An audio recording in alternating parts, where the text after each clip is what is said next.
नमस्कार, आप देख रहे हैं न्यूज वन इंडिया। मैं हूं आपके साथ पूजा यादव। उत्तराखंड की ब्यूरोक्रेसी से जुड़ी इस वक्त की बड़ी खबर केंद्र जाना चाहते हैं मुख्य सचिव एसएस संधू।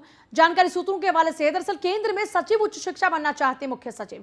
पीएमओ और नितिन गडकरी से मुख्य सचिव के बेहतर संबंध हैं। उत्तराखंड पुलिस महकमे में भी बड़ा बदलाव हो सकता है, फेरबदल हो सकता है। सूत्रों की माने तो सीएम बताए जा रहे हैं नाराज। केंद्र जाना चाहते हैं सचिव और केंद्र में सचिव उच्च शिक्षा बनना चाहते हैं। पीएमओ और नितिन गडकरी से मुख्य सचिव के बेहतर रिश्ते हैं। उत्तराखंड पुलिस महकमे में भी बड़ा फेरबदल हो सकता है, यह बड़ी खबर आपको बता रहे हैं। फिलहाल सूत्रों की माने तो सीएम धामी नाराज बताए जा रहे हैं। ब्यूरोक्रेसी जुड़ी इस वक्त की बड़ी खबर।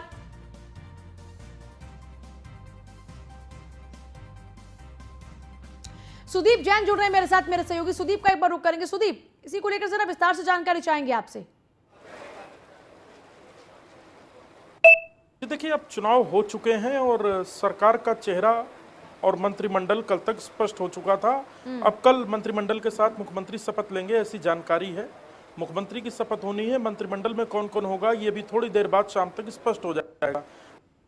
अब इस तक चूक ट्रांसफर सीजन होता है, हम देखते हैं सामान्य तौर पर, और मुख्यमंत्री 5 साल के लिए हैं, उनके पास पूरी तरह फ्री हैंड है। सूत्र बताते हैं कि जब NHAI चेयरमैन से एसएस संधू उत्तराखंड भेजे गए थे, उनके पास एक टास्क था कि उत्तराखंड में जो प्रशासनिक व्यवस्था कमजोर चल रही है, भारतीय जनता पार्टी के नेता और सरकार भी परेशान है, इसको दुरुस्त करें।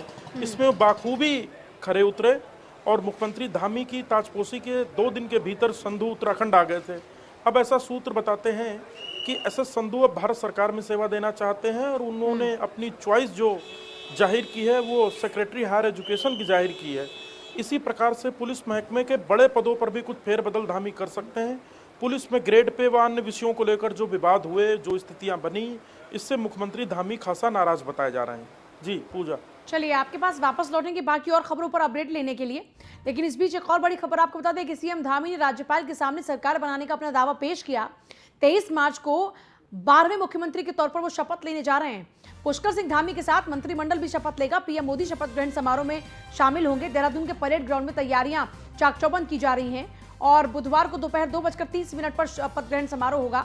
आज साफ हो सकती है मंत्रिमंडल की स्थिति। पुष्कर सिंह धामी की सरकार में कुछ नए चेहरे दिख सकते हैं। कमोबेश 5 नए चेहरों की चर्चा चल रही है कि 5 नए चेहरे कैबिनेट में हो सकते हैं। पुष्कर सिंह धामी 23 मार्च को दोपहर 2:30 पर मुख्यमंत्री पद की शपथ लेंगे। बाद में मुख्यमंत्री के तौर पर शपथ वो ग्रहण करने जा रहे हैं। लगभग 2:30 बजे का ये वक्त मुकर्रर किया गया है उनकी शपथ ग्रहण का।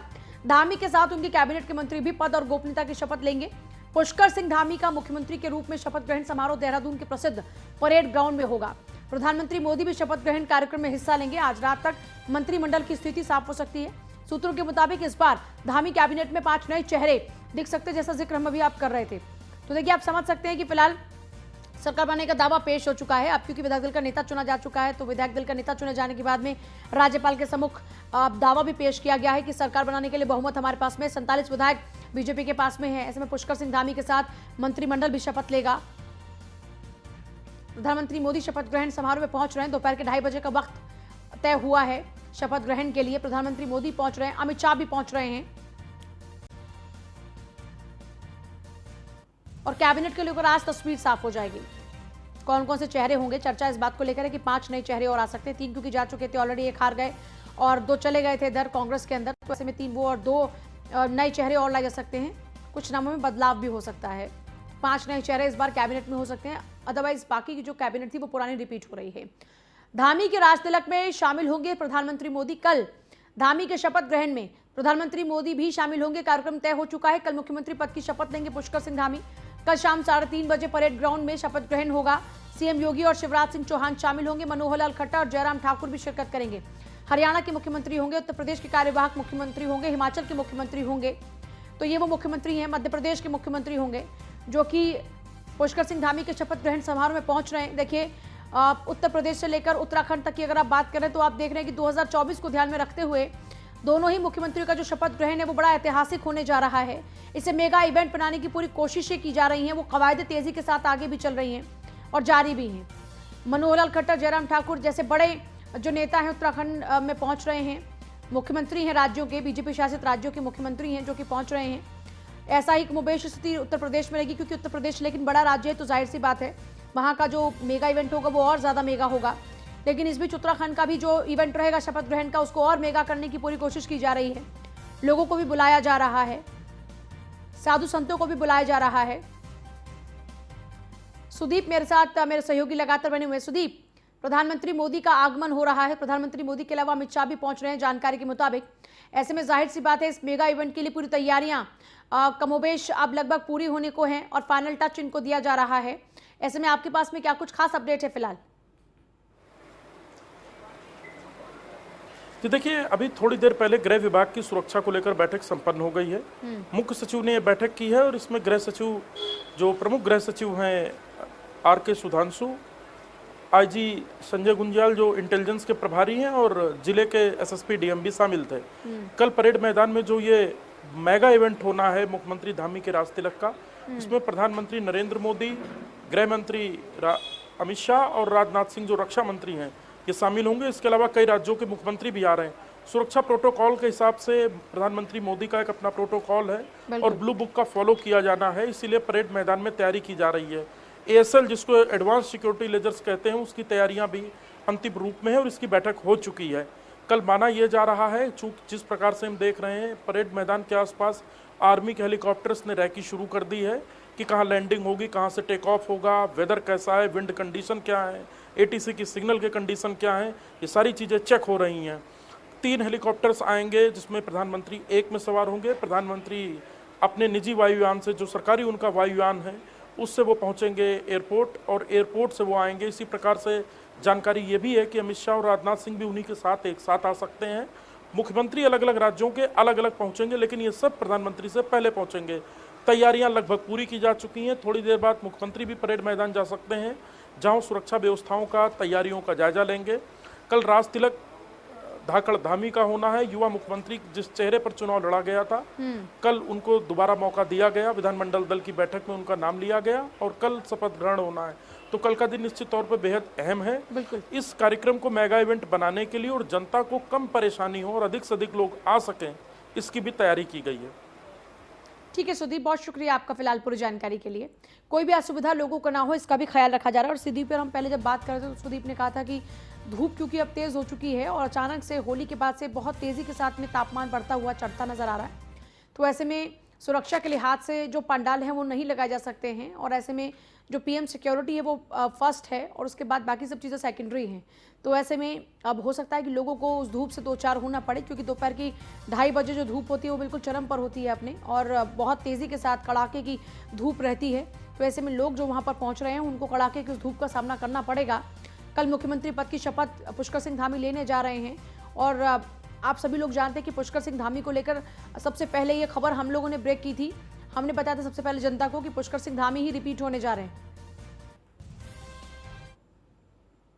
उत्तराखंड के 12वें मुख्यमंत्री के रूप में पुष्कर सिंह धामी फिर एक बार प्रदेश के मुख्यमंत्री के तौर पर शपथ लेंगे और यही वह परेड ग्राउंड मैदान है जहां पर कि इस ऐतिहासिक मैदान में वो शपथ लेंगे। और खासकर सबसे बड़ी बात तो मैं कहूं कि खुद PM मोदी भी उनके शपथ ग्रहण में यहाँ पर शामिल होंगे। उसके अलावा तमाम उनके साथ जो मंत्रिमंडल है वो भी यहाँ पर शपथ लेगा। आप तस्वीरों में देख पा रहे हैं कि जो तैयारियां हैं वो जोरों शोरों पर हैं। दिन हो या रात लगातार शपथ ग्रहण समारोह के लिए सरकार पूरी तरह से तैयारी कर रही है। और ये आप देख पा रहे हैं कि कई हजार लोगों के यहाँ पर आने की संभावना जताई जा रही है। जो लिहाजा जो कुर्सियाँ हैं वो काफ़ी मात्रा में लगा दी गई हैं। और उसके अलावा अगर बात करें तो कहीं ना कहीं एक बेहतरीन तरीके से जिस तरह से भाजपा ने सरकार बनाई है पूर्ण बहुमत के साथ, उसके साथ ही जो मुख्यमंत्री के रूप पर एक बार फिर से मुख्यमंत्री की कुर्सी पर पुष्कर सिंह धामी काबिज होंगे, उसके लिए कहीं ना कहीं जनता में तो खुशी है ही, बल्कि आने वाले समय में प्रदेश में विकास की रूपरेखा भी एक बेहतरीन तरीके से खींची जाएगी। कैमरामैन राजन बडोले के साथ Sandeep Negi, news on India, Dehradun. के हवाले से यहाँ तय हुआ है थोड़ा ऊपर कर लिया होगा और आप देख रहे हैं कुर्सियाँ लग रही हैं और यहाँ पे डी और सुरक्षा व्यवस्था जो भी हेलीपैड यहीं पे है, यहीं पे जो भी VIPs आएंगे डिग्नेटरी की बैठने की व्यवस्था यहाँ पे है और चीज़ें जो है अंतिम दौर में हैं और तैयारियाँ हो रही हैं। खबर देहरादून से शहीद स्थल पहुंचे हैं CM पुष्कर धामी और राज्य आंदोलनकारियों को CM धामी ने श्रद्धांजलि दी। आंदोलनकारियों को श्रद्धांजलि देने के लिए पहुंचे। सोचे शपथ ग्रहण समारोह से पहले पुष्कर सिंह धामी पहुंचे। उन राज्य आंदोलनकारियों को श्रद्धांजलि देने के लिए, जिनके संघर्ष के बाद उत्तराखंड मिला है। राज्य आंदोलनकारियों को सीएम धामी ने श्रद्धांजलि दी। ये तस्वीरें उस दौरान की आपके सामने है, जब वो राज्य आंदोलनकारियों को श्रद्धांजलि देने के लिए शहीद स्थल पर पहुंचे।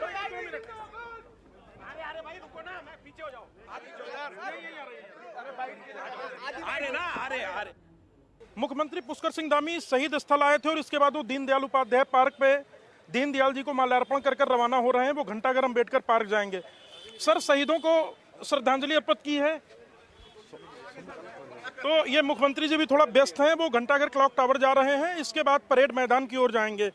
मुख्यमंत्री परेड मैदान जाकर तैयारियों का जायजा लेंगे।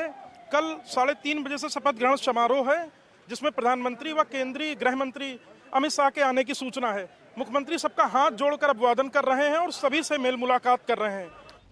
देखिए, अभी ज्यादा कुछ बोल नहीं रहे हैं पुष्कर सिंह धामी, और पहले शपथ ग्रहण समारोह शायद वो भी हो जाने देना चाहते हैं, और उसके बाद उनकी रीति और नीति क्या है वो तो अब समझ ही चुके हैं। पिछले कम समय में जिस तरीके से उन्होंने काम किया, अब आगे भी पहले वो काम की शुरुआत करना चाहते हैं और उसके बाद बात करना चाहते हैं। बहुत दिनों से सवाल था कि आखिरकार उत्तराखंड का मुख्यमंत्री कौन बनेगा। जवाब सबके सामने है, no if no but, Dhami is clear cut. 23 मार्च को धामी दूसरी पारी खेलने के लिए सीएम पद की शपथ लेंगे। रिपोर्ट दिखाने से पहले हम आपको फिर से बता दें कि जिस वक्त दूसरे चैनल्स धामी के नाम पर सस्पेंस की बात कर रहे थे, हमने तब कंफर्म कर दिया था कि फिर से एक बार धामी के ही नाम पर मुहर लगने वाली है। 100% ये जो हमारी खबर थी वो सच साबित हुई।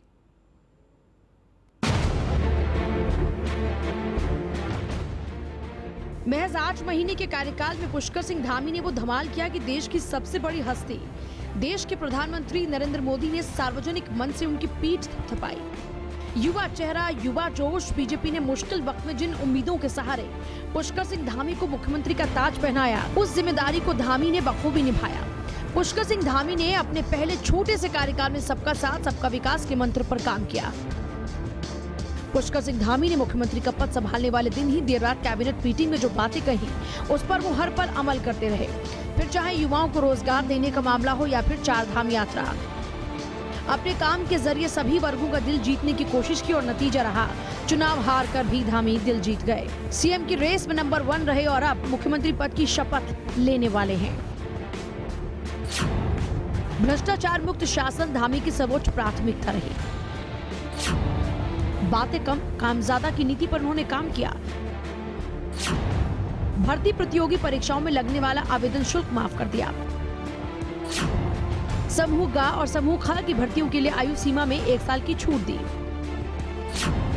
कोरोना काल में जन कल्याणकारी योजनाओं को जनता तक पहुंचाया। कोरोना काल में अनाथ हुए बच्चों के कल्याण के लिए वात्सल्य योजना लेकर आए। महिलाओं के कल्याण के लिए भी कई योजनाओं की शुरुआत की। यही नहीं, कई और ऐसे कामों को धामी ने उत्तराखंड में करके दिखाया, जिससे उनका कद उत्तराखंड की सियासत और बीजेपी में बढ़ गया। खटीमा से जब धामी चुनाव हारे तो मुख्यमंत्री बनने को लेकर सवाल होने लगे, लेकिन हाईकमान का भरोसा धामी पर ही रहा, इसलिए हार कर भी जीतने वाले को धामी कहते हैं। Bureau report, news 1 India. Pushkar Singh Dhami दोबारा सीएम बनने के बाद जब अपने आवास पहुंचे, तब उनकी मां और पत्नी गीता धामी ने आरती उतारकर उनका स्वागत किया। उनकी मां बिस्ना देवी ने बेटे को आशीर्वाद दिया और जनता का आभार जताया। वहीं बीजापुर स्थित मुख्यमंत्री आवास में पुष्कर धामी के समर्थकों ने होली और दीपावली एक साथ मनाई। सीएम आवास पूरी तरीके से स्थानीय संस्कृति से सराबोर नजर आया। पुष्कर धामी के मुख्यमंत्री बनने की खुशी में उनके समर्थक ढोल धमाके, दमाऊ, रणसिंगे की थाप पर जमकर खूब थिरके। सीएम धामी की खुशी में गढ़ कुमाऊं की संस्कृति का मेला देखने को मिला।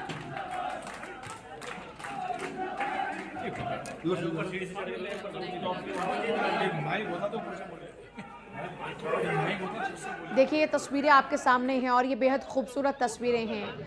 माँ के चेहरे पर चमक आप देख सकते हैं, कैसे भरपूर आशीर्वाद अपने बेटे को दे रही हैं। और उनकी पत्नी से जब हमारे सहयोगी ने बात की थी, उनकी तरफ से पहले कहा गया था कि देखिए जिस तरीके से उन्होंने मेहनत की है, जनता ने उनको फिर से एक बार मौका दिया है और संगठन एक बार उनको फिर से मौका दे, ऐसी वो आशा करती हैं।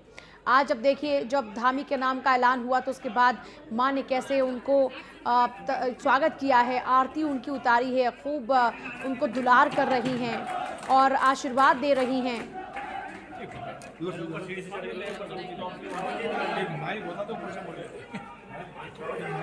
खीर बनाकर अपने हाथों से खिला रही हैं, बेटे का मुंह मीठा कर रही हैं और बेटा पुष्कर धामी भी उनका आशीर्वाद लेकर उत्तराखंड के और आगे आने वाले दिनों में विकास की बागडोर को क्योंकि संभाल रहे हैं, तो ऐसे में बेहतर तरीके से काम कर पाए उसके लिए अपनी माँ का आशीर्वाद भी ले रहे हैं। और माँ का आशीर्वाद किसी के लिए भी बहुत खास होता है, बहुत ज़रूरी होता है। उत्तराखंड में पुष्कर सिंह धामी को दोबारा मुख्यमंत्री बनाए जाने पर बीजेपी कार्यकर्ताओं में खुशी का माहौल है।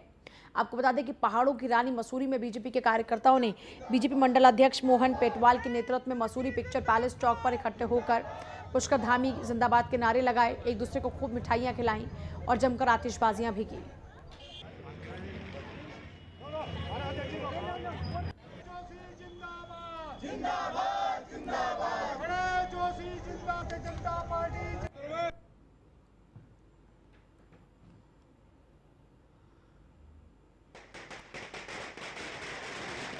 हाईकमान का, माननीय प्रधानमंत्री मोदी जी का, अमित शाह जी का, जिन्होंने बड़े प्यार से सब लोगों की बातों को सुना, सब लोगों की बात को सुनने पर उसके बाद फैसला लिया और उस शख्स के रूप में उस शख्स के विषय में सोचा जिसने अपने इलेक्शन को ध्यान न देकर पूरे परचम तरीके से रात दिन मेहनत कर उत्तराखंड में भाजपा का परचम फहराया और उसको जन जन मानस तक पहुंचाया, जिसके उनके इस कार्य के करने की छेड़ी से जिससे भाजपा 2/3 मेजोरिटी से जीती है।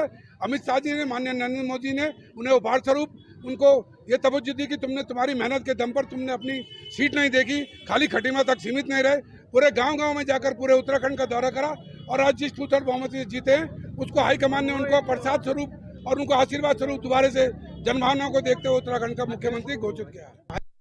उत्तराखंड में हुई है जिसका विशेष मुझे लगता है जो योगदान रहा है वो प्रधानमंत्री जी की, केंद्र सरकार की और राज्य सरकार की जो नीतियां रही हैं, जो विकास कार्य हुए हैं उस पर जो है जनता ने मोहर लगाई है। और आज जब शीर्ष नेतृत्व ने और विधायक दल ने पुष्कर धामी जी की जो है मुख्यमंत्री के रूप में उत्तराखंड को नियुक्ति आज मिली है, मैं उनको बधाई देना चाहता हूँ। और जितना छोटे कार्यकाल में जो उन्होंने विकास कार्य और जो नीति और योजनाएं उन्होंने लागू की हैं, इसी के फलस्वरूप मुझे लगता है कि उनको पार्टी ने एक बार फिर उन पर विश्वास जताया और मैं उनको बहुत बहुत जो हमारे केंद्रीय नेतृत्व ने जो डिसीजन लिया है पुष्कर धामी जी का, तो मैं सबसे पहले उनका धन्यवाद देना चाहूँगी।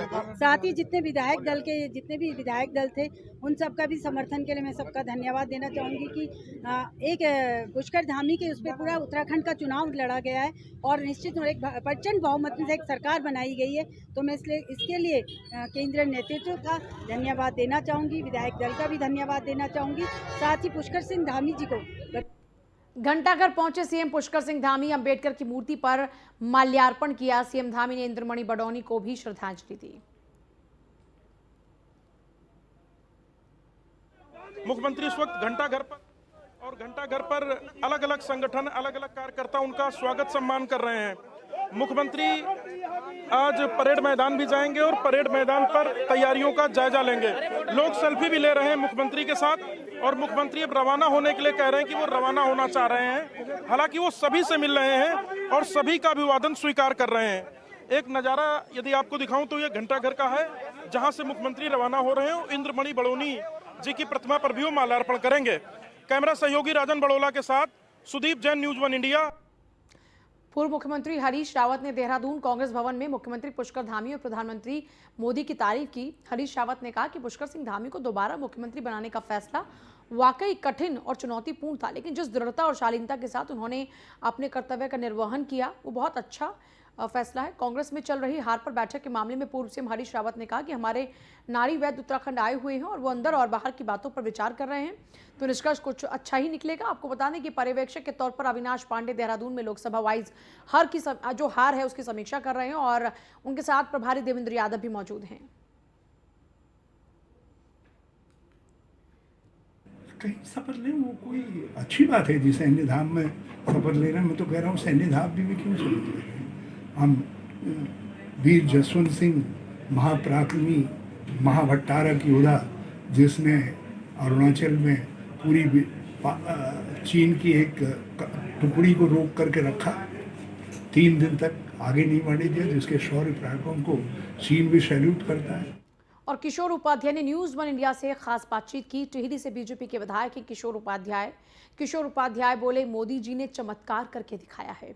सरकार रिपीट नहीं होने का मिथक मोदी जी ने तोड़ा है। बीजेपी का आभार मुझे स्वीकार किया। टिहरी से भारतीय जनता पार्टी से विधायक किशोर उपाध्याय जी हमारे साथ हैं। सर बहुत बहुत सबसे पहले तो स्वागत। और आज आपने गढ़वाली में शपथ ली है, इससे क्या संदेश आपने दिया और क्या कहेंगे? देखिए, हम लोग जब तक स्थानीयता को मजबूत नहीं करेंगे, तब चाहे वो स्थानीय भाषा हो, तब चाहे बोली हो, तब चाहे संस्कृति हो, तब चाहे सभ्यता हो, तब चाहे हमारे धार्मिक जो हैं वो निष्ठाएं हों, तब चाहे सांस्कृतिक हों, तब चाहे सामाजिक हों, तब चाहे आर्थिक हों, तब तक आप जो है राष्ट्र को, प्रदेश को, समाज को खड़ा नहीं कर सकते हैं। और मेरी कोशिश होगी कि अगली बार जब यहाँ पर शपथ हो और यहाँ के मतदाता का, टिहरी के मतदाता का आशीर्वाद मिले, तो उस समय ये कहा जाए कि नहीं, अब जो है ये आपकी जो शपथ है वो संवैधानिक है। क्योंकि मुझे कहा गया कि आपको हिंदी में शपथ लेनी पड़ेगी, नहीं तो ये शपथ मानी नहीं जाएगी। तो तब चाहे गढ़वाली भाषा हो, तब चाहे कुमाऊनी भाषा हो, उसको मान्यता मिल सके, संविधान की अनुसूची में वो शामिल हो सके, ये हमारी कोशिश होगी। और स्थानीयता को वरीयता देना भारतीय जनता पार्टी का एजेंडा भी है। और नरेंद्र मोदी जी की नीतियों को जिस तरह से जनता ने स्वीकार किया है, एक बड़ा भारी लोगों में था कि साहब यहाँ दोबारा सरकार रिपीट नहीं होती है।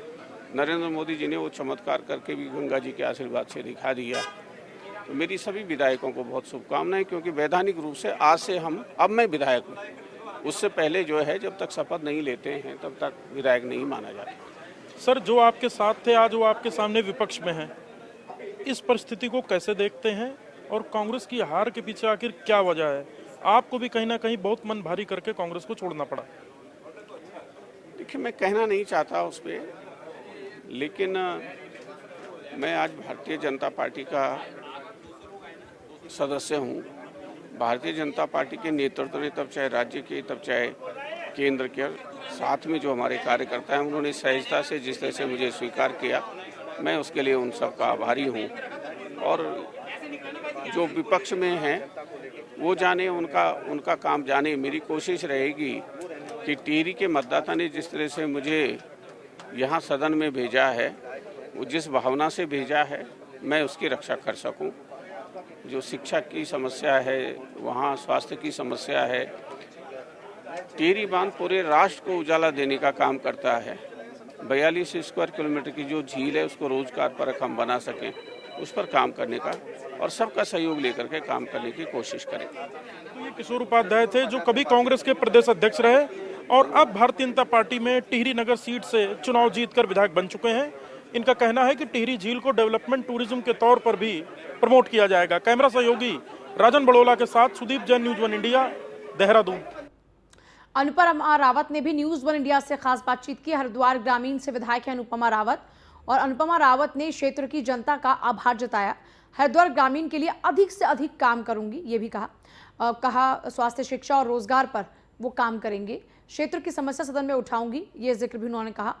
और साथ ही साथ चुनाव कोई चुनौती नहीं है, ये उनकी तरफ से दोहराया गया। मेरे साथ इस वक्त हरीश रावत जी की पुत्री अनुपमा रावत जी हैं, जो चुनाव जीती हैं हरिद्वार ग्रामीण से और सरकार के बहुत मजबूत मंत्री यतीश्वरानंद जी को हराया है। मैम, आज आपने शपथ ले ली, आज से आप विधायिका शपथ में सदन में शपथ लेने के साथ ही बन गई, क्या कहेंगी?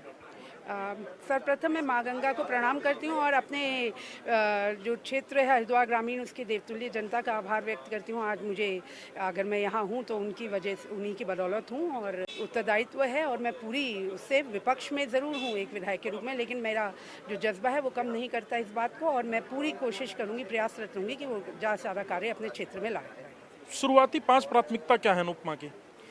सर्वप्रथम रोजगार, दूसरा वहाँ पर बेहतर से बेहतर स्वास्थ्य सेवाएं, तीसरा वहाँ शिक्षा और ख़ास तौर पे महिलाओं के लिए, जो बच्चियां हैं उनके लिए विद्यालय और महाविद्यालय सरकारी खोला जा सके। चौथा जो है वहाँ पर सड़कों का और स्वच्छ पानी के लिए मैं कार्य करूँगी। और क्षेत्र के सम्मान के लिए, क्योंकि ग्रामीण क्षेत्र है और वहाँ पर कई चुनौतियाँ हैं, कई ऐसे कार्य हैं जो होने हैं, तो उनके लिए भरकस मेरा प्रयास रहेगा कि लगातार वहाँ की मांगों को यहाँ सदन में और सदन के बाहर भी उठाती हूँ। अनुपमा जी, आज कांग्रेस समीक्षा भी कर रही है वो चुनाव क्यों हार गई।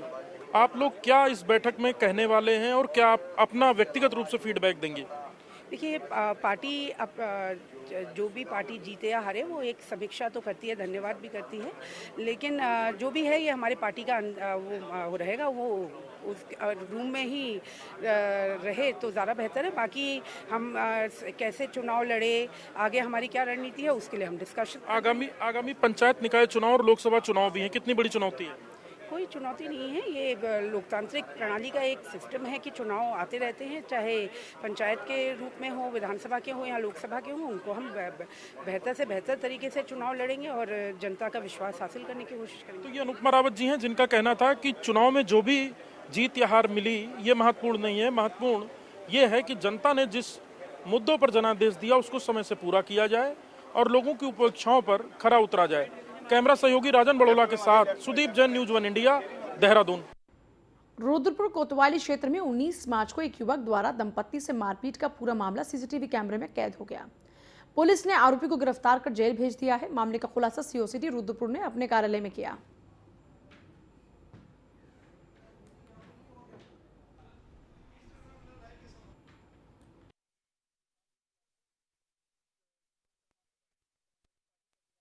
ये 20 मार्च 2022 की घटना है। रात करीब 9 बजे मीना अरोड़ा जी हैं जो अपने पति वरुण अरोड़ा के साथ स्कूटी से जा रही थी। इसी बीच में एक I-20 वाहन जो बैक हो रहे थे तो दोनों गाड़ियों में टच हो गए। इसमें उसका जो ड्राइवर था मनीष चौधरी, उन्होंने निकल करके और हाथी से इनकी गाड़ी को मारी और इनका ये कहना था कि इनके साथ अभद्रता करी और इसमें वीडियो बनी थी जो कि सोशल मीडिया में वायरल भी हो रहा था। इसका तत्काल संज्ञान लेते हुए हमारे द्वारा मुकदमा पंजीकृत किया गया। ये और फिलहाल आपसे ले रहे हैं इजाजत। आगे भी खबरों का सिलसिला लगातार जारी बने रही हमारे साथ। नमस्कार।